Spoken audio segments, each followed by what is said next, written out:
So we put together the panels between, we put together the conferences with community people. So I just wanted to share that we have a committee that puts that together. And we're excited because they basically let us know that they wanted a community panel first. So we're putting a community panel first. So I'm going to pass the mic. First, I'm going to say welcome to Mayor Stevenson. Welcome to Oriana. Welcome to Paula. I know some of you very well. I'm getting to know you guys. We're passing the baton now to young leadership with the New Jersey Environmental Justice Alliance, which I'm excited about. And it's always good to have wise people, older people. And somebody told me, just because there's snow on the roof doesn't mean there's not fire in the furnace. So anyway, what we're going to do is we're going to start off with Oriana, because following Rob's lead, we're going to talk about the life cycle of plastics and how it really touches the environmental justice community and vulnerable communities more than anybody else. So she's going to give us the lens of plastic through EJ, and you can have the mic, and I'll take it back soon. Okay. Thank you, Carrie.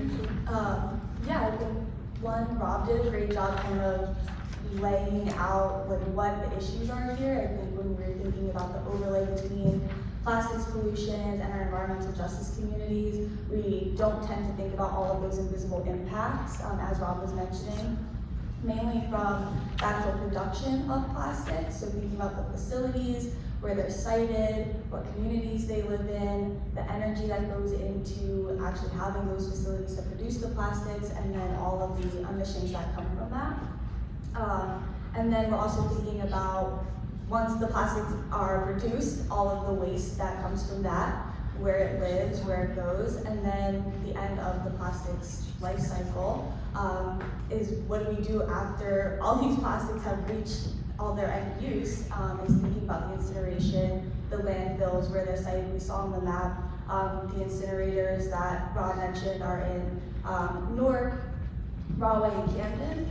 All of those which are spewing harmful toxins into majority Black and brown, low-income working class communities across the state, but we know air pollution has no boundaries, right? So everyone is also breathing those in, but the direct impacts are going right to our Black and brown communities. So thinking about not only do you have all of the cumulative impacts from other industries are in your neighborhood, if you are, like, say, in Camden or even Newark, where you have ports, you have airports near you, you have different transportation corridors that people are using day in and day out, multiple times a day, and then you also have your incinerators with all your trash, and that doesn't even account for the warehouses that are being built, or all the trash trucks that have to go to actually move all of this waste around and move your goods around.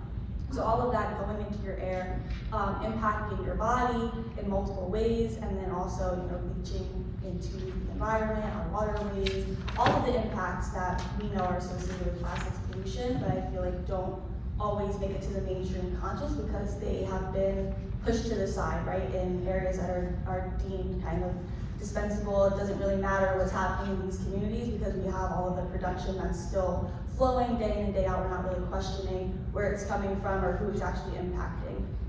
But we are now, which is great. We have these panels, so we can have those conversations.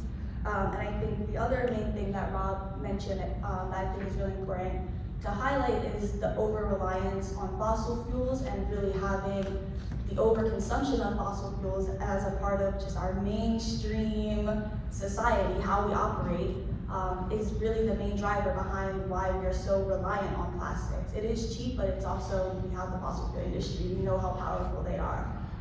But needing to push back against the use of fossil fuels in our everyday life, think about those alternatives, how do we have, glass potentially being a sustainable resource, or having other alternative options where we can start to decrease our reliance on fossil fuels. Because that's, I think, issue number one. is that over-reliance, and knowing that the climate crisis is very real, but for our Black and brown communities, our low-income working class communities, the climate crisis is hitting them so hard in so many ways, but a lot of it goes back to our energy, goes back to the reliance on fossil fuels, and needing to start there with reducing the overconsumption that we have on that industry as a whole. So I don't know how much more I can really add to what Rob said, because I think he did a great job of laying out the issues that are at hand, but for our EJ communities really needing to understand how we get onto the ground with folks, how we make sure they're aware of everything we're talking about in this room today, so we can start to reduce our over-reliance on fossil fuels and shift our societal mindset away from these harmful solutions that have been proposed.